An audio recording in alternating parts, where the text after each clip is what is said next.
I'd say start now. You know, like if you think of something, you have an idea, it's already alive. As soon as you have an idea in your head that you're trying to do something, and you get, as soon as you figure out you're passionate about it or you have the love for it, just start it right now because it's alive. So there's no point of waiting around for the right time. I don't believe in right time anymore. I did that. So there's never a right time. It's always, the right time is always now.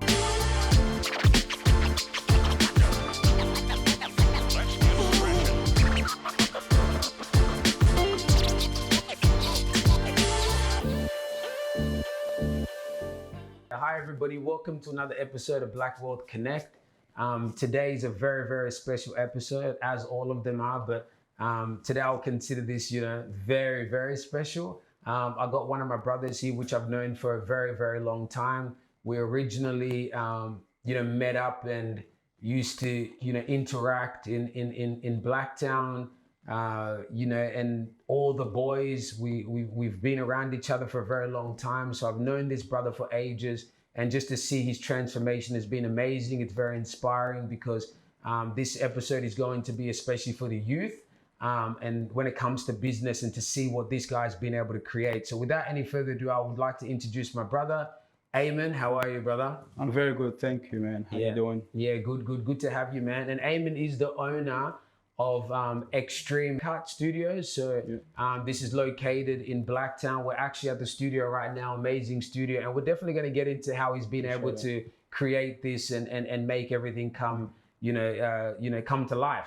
So without any further ado, my brother, I want to get into your upbringing. I know that we've known each other for a very long time, being around the same people, seeing your transformation as a youngin, even though we're both youngins, but I'm slightly older than you, but just seeing where you've come from and where you are at right now has been an amazing change. So I just want to start from the beginning. So please tell me your upbringing, where were you born? What's your family dynamic like? And, walk me through your life, man. Yeah, well, first of all, Fab, I want to say thank you for coming. I appreciate it. This is a very good opportunity. It's an honor to have you. Always respected you. Yeah, appreciate it. As for me, I was born in Sudan, Khartoum. Left Sudan, went to Egypt for about 4 years before migrating to Australia as a refugee, because obviously war back home, whatnot. Yeah. And went to my whole high school here in Blacktown. In Sydney, Blacktown, graduated, and now we're here cutting hair. Beautiful. So your upbringing, so you stayed in Egypt for how long, sorry? For about 4 years. For 4 years. How was that experience in Egypt? Like, do you still remember, like, how old were you at that time? I remember a little bit. Remember a little bit in Egypt. It was very good experience. Okay. Taught us a lot. Yeah. I mean, we were about like maybe 8, 9 years old, and we're traveling on the train from where we used to live to a place, say 40 minutes away, just to get to school. Wow. So okay. so that really taught us responsibility from a young age. Yeah, crazy. And obviously all that walking, and your parents couldn't really be there, like, especially if you're traveling that distance. Was it maybe you and your siblings? Are you in a family with a lot of siblings, or what's your family dynamic like? Well, average African family, I've got like 5 siblings. Okay. 4 brothers and 1 sister. Oh, wow. All here? They're all here. Mom and dad, everyone is here. Oh, beautiful. Yeah, so I'm blessed. Oh, wow, that's amazing. Do I know any of your siblings? Because I feel like that's crazy. I didn't know that you had that many people. That's crazy. I always see you, but I never see you around your family growing up. Well, I'm the oldest in my family. Oh, oldest, so okay. I'm the oldest, and I guess we're about the same age. Maybe slightly younger than you. Maybe I'm slightly younger than you. But you probably know Mook. Have you heard of Mook? I've heard of. Oh, you know what? Actually, now that I know Mook well. Okay, so you're blood brothers. Blood brothers. Yeah. Wow. Yeah. That's my brother. Okay. That's amazing. Comes right after me. Yeah. Oh wow. Okay, that's interesting. And so business wise and your education during school. Actually, we'll start off with that. So once you did your schooling here in Australia, you started off, so you left when you came to Australia. What year did you start in? We came around 2002. Okay. We came in 2002, the end of 2002. So you've basically done all your schooling here. Yeah, basically. Yeah, okay, awesome. And then once you graduated, I mean, you know, what was Aymen's ambition after school? Like, what was your dreams and passions at the time? To be honest, I had no idea what I was going to do. So I was one of those kids that finished school. I was a bit lost, you know, so I took a year off after school, and then tried the whole uni thing for about a year or so. But that, for me, I just dropped out because I felt like I was still lost in it. I didn't know what I want to do. But at the back of my head, I remember, because I was cutting before I finished school. So I knew I was going to cut hair sometimes, but I just didn't know when. I didn't know. I had no idea where to start, but I knew I was going to cut hair. Wow. And what got you into the whole, you know, you talk about cutting hair, like, because you said that, you know, you used to do it, you know, sporadically, like every once in a while. So where did you get this idea to start cutting hair from? Was it through YouTube? Was it a family member? Like, what inspired you to actually start cutting hair? So there was one of my friends that used to cut all of us, basically, and I used to always watch him, and I just liked how, you know, the transformation. Did he know you were watching him? Or I don't know. I hope. He's actually one of my good friends, you know, one of my good friends. He used to cut all of us, you know, we used to pay him here and there $5 or something like that. And for me, I don't think he did, but I don't know. I couldn't tell you that, but I used to always watch him, and I just like the transformations he used to do on all of us. We feel good after the haircut, and I'm like, maybe I should try that. You know, maybe I should try that at home or something. Oh, okay, because it was basically the feeling that you got. You know, so you watched your cousin get his hair. You watched your cousin, you know, cut other people's hair, line you up, and then you saw what it did to other people. Right. And the fact that it made them feel confident, because there's always something about getting your hair cut as brothers. You know what I mean? Like, especially when you were fresh, you were about to head out, you know, go out, do your thing. Like, there's always that confidence boost, you know, that it gives you. So, you know, so after you went through that stage, like you said, who were the people that you actually started cutting at the beginning? You know what? It's actually funny because no one will sit for you on the chair to cut them if you don't know how to cut. No one would let you learn on them, basically. So my trick was, I looked at my little brothers. I started from the youngest. Gotcha. So I was like, he was 2 years old, 3 years old, and you know, he has nowhere to go. Even if I sort of give him a bad haircut, it doesn't really matter. So I went ahead, gave him a haircut, and it was decent. It was all right. I was satisfied, and I just fell in love with like how I just sort of made him look better than better than before. So that after the before and after. Before and after. So that I was like, you know, I like this, and I just enjoyed it, and it wasn't a bad haircut. So it's like almost like a hidden thing that I had in me, but I didn't even know I had it. Gotcha. So you unlocked your potential. You didn't even know. Now that's amazing, and that's a good way to look at it, because especially with the kids too, you know, they're so innocent. So sometimes they absolutely have no idea that you're actually even, you know, that this is the first time that you're cutting their hair, you know what I mean? Because for us as adults, you know, we usually tend to go to the same barbers, we get the same people to line us up. So yeah, like I said, kids are very innocent, you know? That's right. And then, so how many times in that process of you cutting kids' hair, how long was the journey until you realized, okay, you know what, I'm good at it? Was it like the first time you cut it, then 6 months later, 1 year later, or at what stage did you feel like, okay, you know what, I'm starting to get my groove? I think from the first moment, the first haircut ever, I still have the photo of the no way. First, I do. I actually do that. Oh, you know what? We're gonna put it in this episode. Might as well. I'll send it through. So after that first haircut, I actually I fell in love with it. I was comfortable. Like I was in like a comfortable space. Gotcha. So that gave me that push of like, you know, this is maybe something I could do. Beautiful. And I knew I wasn't good enough, but I knew it will take some sort of practice or something to get to a level where I can actually start cutting my friends. Cutting your friends, So after a couple of haircuts, my friends obviously seen that, and I started being that guy in the area that cuts hair. Beautiful. Okay. Now, you know, you found your groove, and I know that at one stage, when you lived in Melbourne. You did make the move to Melbourne. So was this during the time that you were did you already have a barber shop, or did you start cutting hair officially all the time before you had moved to Melbourne, or did you feel like you were going to start hair in Melbourne? So what was the process like during that time? So the time I moved to Melbourne, I don't think I knew when I was gonna start cutting hair full time, but I knew it was gonna happen sometimes along the way. Okay, but moving to Melbourne, sorry to cut you off. you're good. You're good. Moving to Melbourne had nothing to do with cutting hair. It was just me thinking about my future, my career, and I felt kind of distracted in Sydney. I was doing too much. I was like going out a lot, and I was just partying, and it felt like I knew too many people. So I wanted to go somewhere that I just didn't know as much people, so I could focus and stuff like that. So when I got to Melbourne is when I started working, and I did retail and a couple of other jobs, and I felt like I was focused because I didn't know that many people.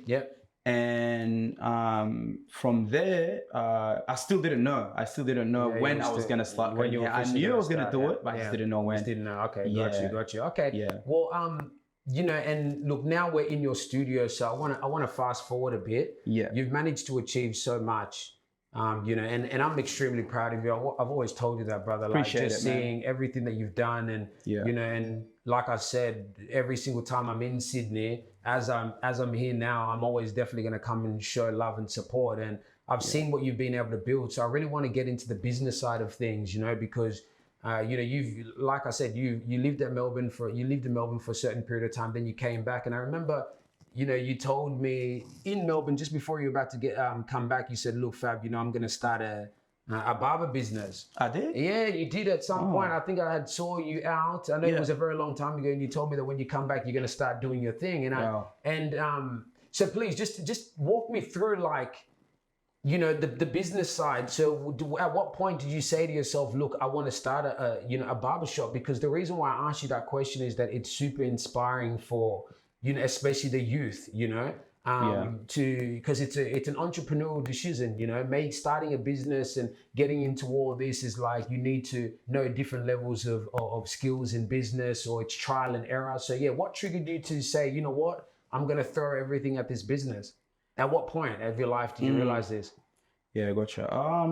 It was a point where I felt like, because it's been that many years where I said I'm gonna start doing this, but I just didn't know when. So there was just that feeling of if I'm gonna move back to Sydney. Obviously, I wanted to move back to Sydney eventually. Melbourne was just like a break. It was like a getaway for a couple of years. When moving back to Sydney, I knew when I moved back to Sydney, I have to do it. First of all, Sydney sort of there's not much. I guess African barbers in Sydney. So that was one of the reasons that got me thinking about maybe Sydney is the best place to to do it for me at that time. Competition wise and stuff like that. So it was a moment where I thought of moving back to Sydney, and I thought maybe it's time to do it if I move back to Sydney. Okay, beautiful. And what was your first day like? Obviously, starting a business. What was the beginning like for you? So how did you manage to find a shop? How did you start putting your expenses together? Because financial literacy is such a big thing. Starting a business, it's easy to say to yourself, "Oh, I want to start a business," but it's also another thing to actually do it. So what were the first steps for you in starting a barbershop business? I was blessed, with some of the boys, from UNC. They were around the same time they were starting the basketball gym. This is where we are right now. And they just offered me space. They're like, "Look, my brother actually, he said, if you're trying to do what you want to do, then I actually got a space for you." The space was sort of out of that was out of the way because it was already sorted. Okay, so your brother had sorted that out for you. Yeah, he had sorted that out for me. And with expenses and stuff like that, it was more obviously the clippers and the lights, and it's not as much, but you realize it was more about the I realized later it was more about the actual skill. The skill. Even though I thought I was ready, I felt like I wasn't really ready till I started actually cutting full time, spending more time here and actually feeling the space, talking to people, getting better at even speaking to people. And so it took a while. It wasn't like a it wasn't like a one-time thing. Yeah, it wasn't overnight. Over time. Yeah, it wasn't overnight. Yeah, it took a while for you to. And would you say like, you know, extreme, you know, haircuts, has that been built off reputation? So is it word of mouth, or did you know, or did a lot of people in the community know that you started and then they slowly started to come to you? How did you build your brand? Because that's also very important for entrepreneurs or people that are starting business. It's about building your brand, because building your brand sometimes takes a very long time. It's patience, it's dedication. So how would you say you've managed to build your brand? Social media, you know, social media for sure. I was always, back in the days, I used to do sort of like promoting for clubs and stuff like that. So I was always good at social media in a way. I know how to put content out. I know how to, you know, engage with people, get them to come over. So my content was all by myself, obviously. And yeah, social media definitely was the biggest one. And obviously, as time went by and I got better, it was word of mouth. And even my work, people will see my work outside and just say, hey, where did you get that haircut from? And from there, you know, before you know it, they get sent here. Beautiful. And, yeah. No, definitely. I can attest to that, because I've seen your social media and you know, you get a lot of traffic and like I told you, man, from the very beginning, at one stage I said, Aymen, the way you cut hair now is like, wow, like it's unbelievable. Like, you know, obviously you can see a transformation over time, you know, like obviously at the beginning, how it was, you started, you know, you slowly getting into cutting hair, because, you know, because you can see on your social media, if you look at the timeline, you can see from the very beginning of when you started cutting hair up until now. So, you know, your transformation has been amazing, man. And I always give you my roses for that, man. You're very excellent at what you do. That's you know, it speaks for itself if you look at the photos and you see, you know, what people say about you. So in terms of business, man, like I know, so you got connected, you know, I want to slowly go back to that quickly. So your brother connected you with the studio. Over time, you realized it was about skill. You started getting people into it. So who taught you financial literacy, man? Because that's very important in terms of how to manage money. When you first started getting your money at the beginning, is that the money that you used to buy your gear? Like how did you manage your money at the very beginning? To be honest, I winged everything. You know, I started off whatever money that I made on that week, I just put it right back into whatever I wanted to do. Yeah. Either if it had to do with equipment or just my lifestyle, helping out my families, you know, like it's just been something that I've done, and I got better as time went by. As time went. Okay. So I guess it's time. Time taught me how to manage, because I've been here for about 3 years, not that long, but long enough to realize, all right, I need to put away some, I need to use some, and I need to obviously build. That's the only way you're gonna see growth, if you put something away. So time and mistakes as well. Beautiful. I made mistakes along the way where I had like I couldn't afford the rent because I've spent money on other things. I guess it was all experience over time. Got you. So it was trial and error, and then obviously, did you invest some of the, like, because people would come here, you know, pay you for haircuts, did you invest that money to purchase your equipment slowly over time? Because I've always noticed with barbers, they have like 1,000 clippers. Like I swear, I've always wanted to, you know, now that, you know, randomly I'm gonna ask for the first time, I've actually wanted to know this to a professional barber. Why do you guys have so many clippers? Just out of curiosity. It's never enough. You can always have an extra clipper, man. Like if you want to make your barber happy, buy him a clipper.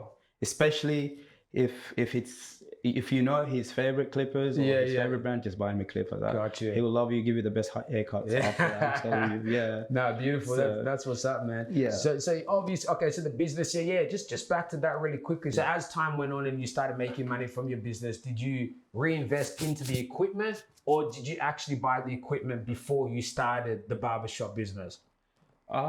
Started off with just a few equipments. And obviously as time went by, these equipments don't last forever. You know, you have to maintain them. If you drop them once, they're gone. Basically. So you always have to have some sort of money left over to either fix your equipment, buy a new blade, or buy a new one, or buy a whole new clipper, I guess. So it was always, as time went by, I bought more clippers, or I'll just go and buy other things, and you know. Yeah. Beautiful. Yeah. And in terms of business expansion, like where are you aiming to, where do you see yourself in, in the next couple of years? Like, did you want to open up did you want to get more people? What's the future of Extreme Haircut? Extreme Haircuts is it's a place where I want to build a studio, not a barbershop. Okay, beautiful. Yeah. I don't know if that makes sense. So a barbershop is like your everyday barbershop where you can just walk in, have a haircut, have a haircut, and then leave. Yeah. But with Extreme, it's a studio where it's timed. You got to come in a certain time, make a booking, come in, chop it up, have a one-on-one conversation, and I guess get the haircut done and then leave. So over time, it's going to be studio settings, and obviously maybe a bigger spot, maybe a little bit more happening. Yeah. And in terms of location, maybe we can move to Melbourne. We can have something happening in Melbourne as well. Oh man, brother, I told you, if you're in Melbourne, man, I need you there, man. Yeah, we'll come. I need Aymen in Melbourne for sure. Now that's beautiful, man. So the expansion is, you're looking to create a different experience. Yes. For for people to come in and get their hair cut and stuff like that. Now that's awesome, man. Yeah. So what would you like to do with your beard? The beard, just honestly, man, just line it up. Yeah. What do you think about the length? I think the length is all right, bro. So maybe if you come in, I just see if there's like sections that are longer than others, and maybe just make it all even, if that's cool. And then from there, just line it up. Yeah. Man, I love my beard, man. That's all I have, man. That's all I have. Yeah. So I wanted to also ask you, man. So what's been some of the biggest challenges in business for you? Like, I know that you talked about, obviously, taking time to understand how things work. It was almost like trial and error. But what's been, up to today, what's been the biggest challenge in 3 years for you? Biggest challenge, it would be biggest challenges. I'd say getting people in for the first time by myself.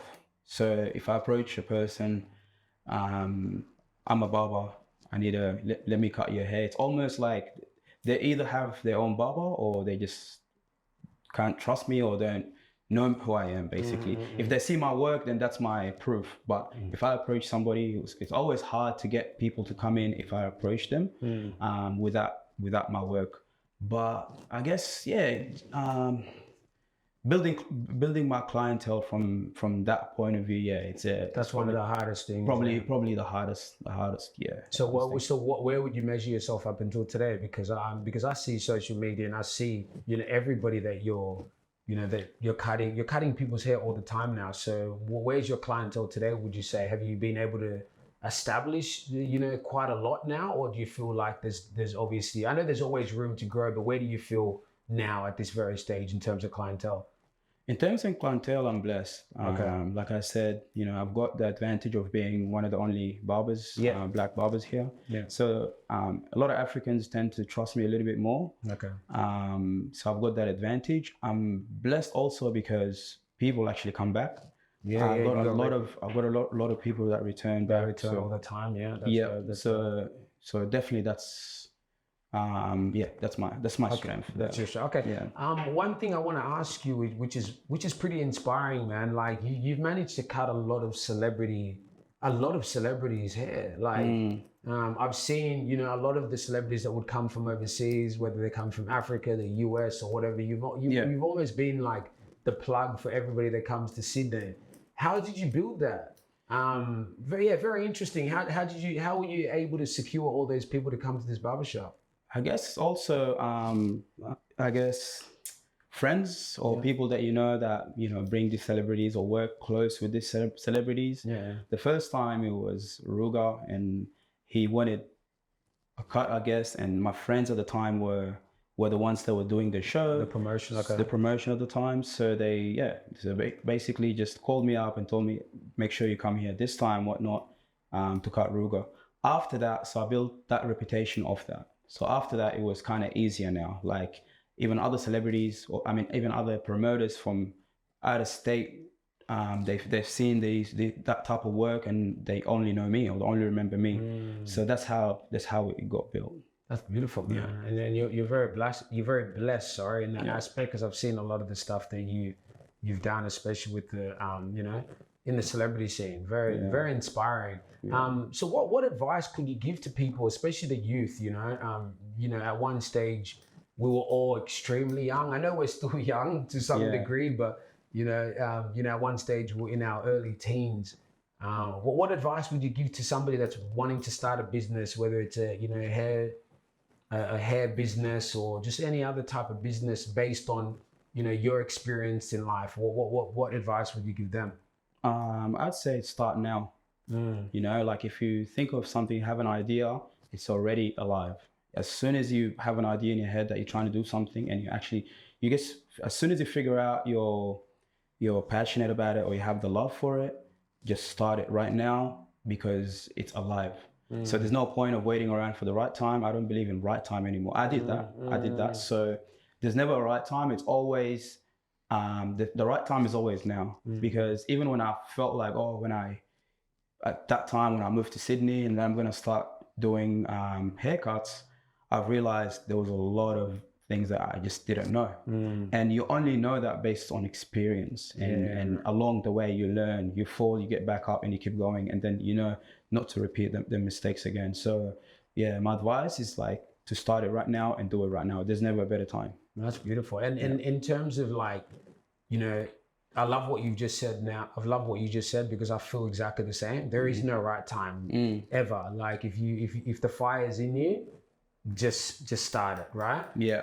And it doesn't necessarily mean that you have to go out and you know, start hiring a studio or do this. You can basically just start from home, whether it's just creating a logo, writing down things on a piece of paper, like what are my goals in business, what is it that I want to achieve? Because I realized a lot of those things changed a lot for me too, because I'm very goal driven.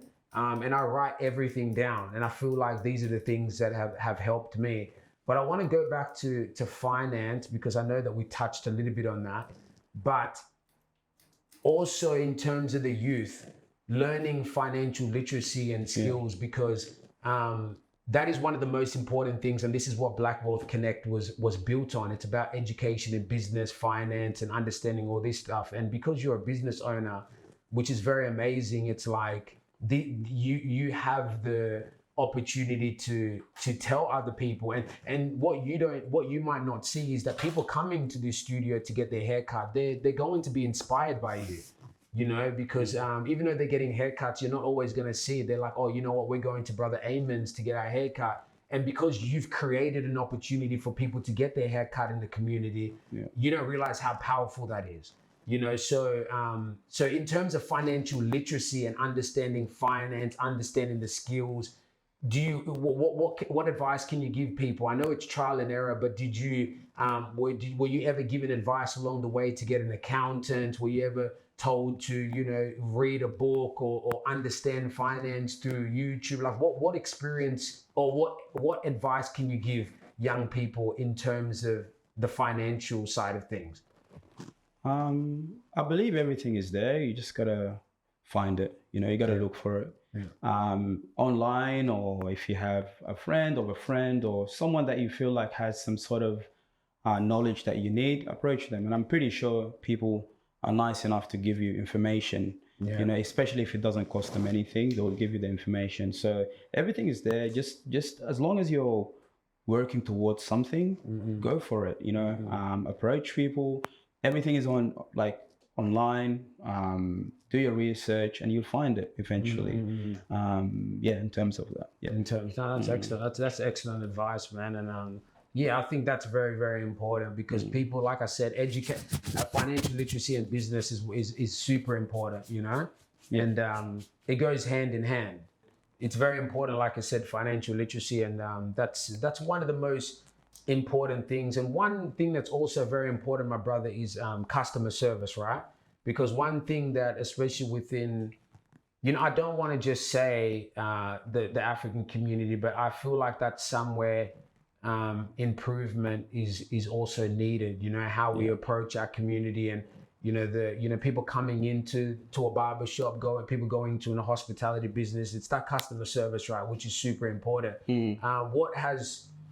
What have you used, or you know, what advice can you give in terms of like your customer service skills and how you've been able to develop that? Because for people to still keep coming back to your barbershop, it's because you're creating an amazing service, right? Right. So what tools have you used, or did you learn customer service elsewhere, or where? If you could walk me through that. Yeah, so basically you have to be nice to people. That's the number one thing. And also you have to remember to listen to people. People want to be listened. People want to be listened to or heard, especially if they going through something you never know what someone is going through. So along the way, maybe it was obvious. Other times it probably wasn't obvious, but I know along the way I've listened and I've heard a lot of people's days. Maybe they were having a bad day, or I made sure that they walked out of here feeling better, especially with the haircut. They walk out feeling kind of different. So it's listening to people and being nice to people, and obviously also you have to remember to it's a mixture between professionalism and you have to be professional as possible. And you have to try keep your emotions out of the way as well. Because and you have to, like, along the way I had to learn that a customer can walk in with some sort of energy. The next guy probably will have like the best energy, and the next person will probably have like the worst energy. So you have to sort of balance and try to mold with all the energies that come. You know what I mean? Yeah. So and that's part of that's a skill, right? Like it's almost like, you know, managing, you know, well, it's not like they work for you, but it's just managing different personalities that walk through the door.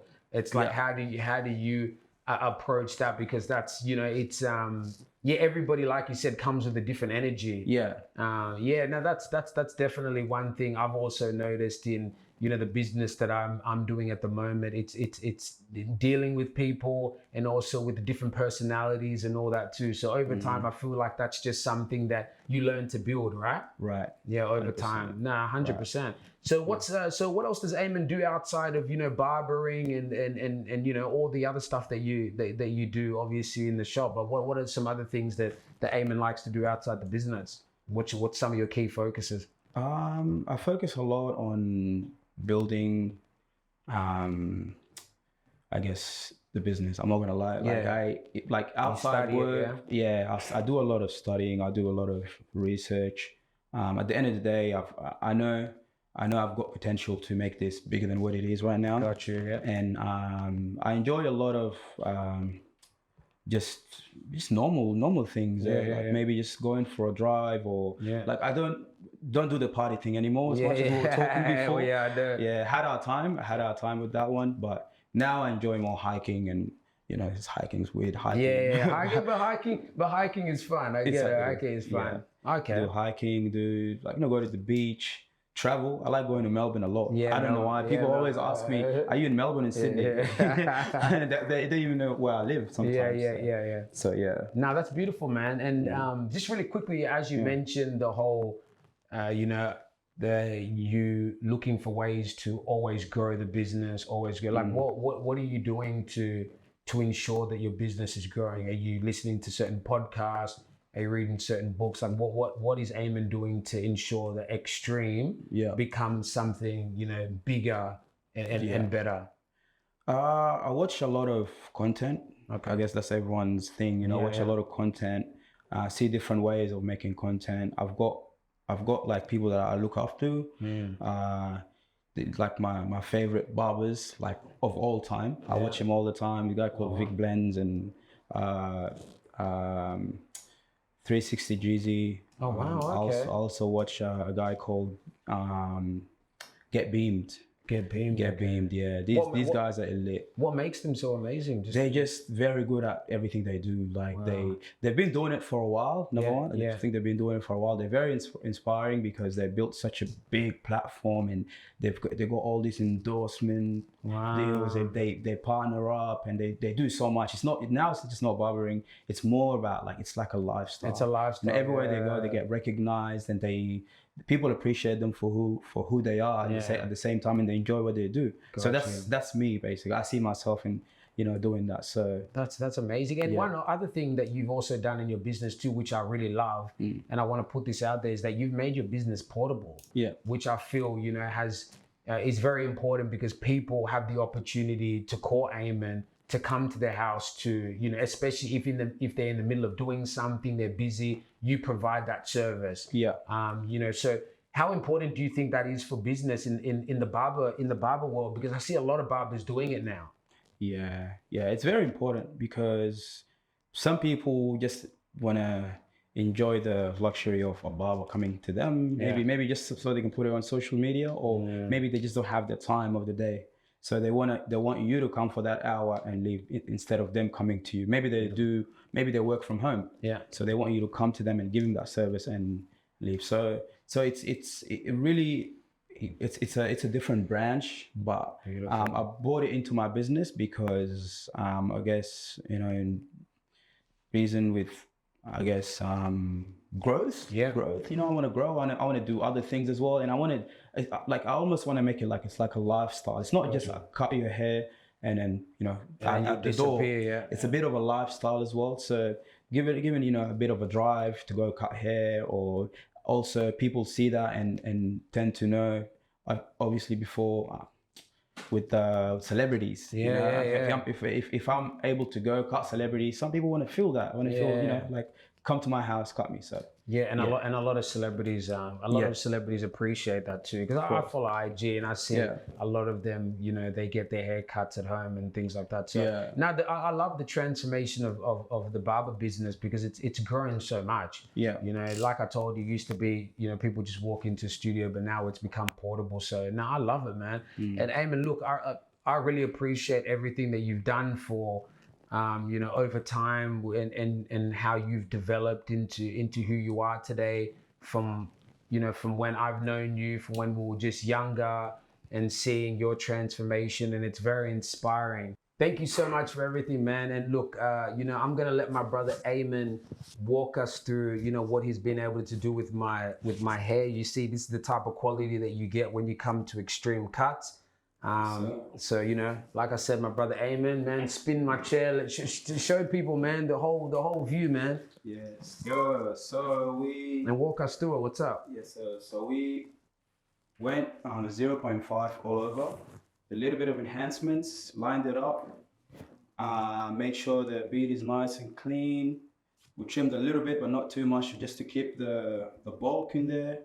And nice, and I'm satisfied with it, and that's definitely. And I'm definitely satisfied with it, man. And I appreciate everything. I appreciate everything that you've done, Aymen, man. Like I said before, this is the type of quality you get, and you always deliver this type of quality. So definitely, I recommend everybody come to Xtrimcuts. Just before we check out, man, please tell everybody your social media links. Tell them where they can come find you, celebrities, if they want to come book you when they touch down to Australia. Walk us through it, man. Plug us through it with your stuff. So Instagram, it's Xtrimcuts, XTRIMCUTS with an S, not a Z. So Xtrimcuts on my Instagram, TikTok, Xtrimcuts as well. There's a link there on my Instagram page. Click on the link and you're able to make your bookings, and come just look it in. And also, I do a lot of mobile cuts as well. So that's going to be through that as well. So if you want a mobile cut, shoot me a message and we'll take it from there. Beautiful, man. And all your details are also going to be in our description, so people are able to just read through that and connect with Xtrimcuts directly. Man, Aymen, like I said, thank you so much for everything, man. Thank you so much for what you do to the community. Thank you very much for this opportunity. I love working with brothers like yourself. Very easy to communicate with, and this is amazing, man. We're able to deliver something that is going to touch a lot of people, because you're such an inspiration to the community. What you've been able to establish, man, is amazing. So look forward to your growth. I look forward to seeing everything that you're developing in the future, and I just can't wait for everything to come to plan for you, man. So without any further ado, man, we check out. This is another episode of Black Wealth Connect, and thank you for tuning in. Thank you. Appreciate it. Appreciate it.